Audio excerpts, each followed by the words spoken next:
Okay folks, I use this thing so infrequently that I always forget how to use it. Have to fiddle with it forever, figure it out again. So this video is for me just as much as it is for anybody else who's interested in how to use one of these blade welders. There's one other guy on YouTube who has a video of an older welder, but the camera guy pans away right as he tries to weld it and you can't really see what's going on right at the critical moment. So here's my go at it. First thing we're going to set is the voltage. Voltage adjustment is up here on the left. You can sort of see that there are a range of different sizes. This one starts at 1/2 inch, goes 5/8, 1 inch, and then big. I'm welding a 3/8 inch blade today, so I'm going to cheat a little bit. So we're going to go down to the small setting, which is 1/2 inch. Second thing we got to set is we got to set distance. You do that with this thing right here. You can see it's going to set the preload, and there are some settings on here to sort of show you where to set it roughly. For like a 1 inch blade is somewhere around 2.5 inches or 2.5 marks. And a 5/8 blade is just a little bit more than number 2 on the mark. Because we're welding a 3/8 inch blade today, I'm going to set this down right at about 1.5, real small.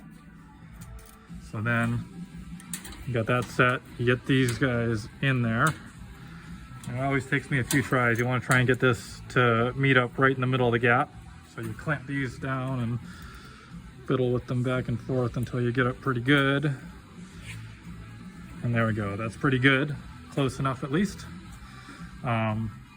This setting should correspond to the setting over here. So we're again on the number 1 setting for 1/2 inch. And here's the deal. To weld it, first we're going to take this knob over here and you can rotate it first to this mark, and then you're going to push and hold on this mark here. It's going to be a momentary switch. You push it down and it's going to automatically squeeze it and weld it at the same time. So here we go. Number 1, number 2, and then you let go. All right, so then you bring it back, open this up, move it out a little bit, reclamp it down so that you can see that weld in there again in the middle. And now we're going to anneal it. There's a low setting and a high setting on this, number 1 and number 2, and the number 1 doesn't get nearly enough energy into this to anneal the blade, so I'll just go right to the number 2. And you're just gonna, same thing, push and hold this. It's a momentary switch till you see this glow cherry red. And when you see it glow cherry red along the whole length, then you'll let go. So here we go.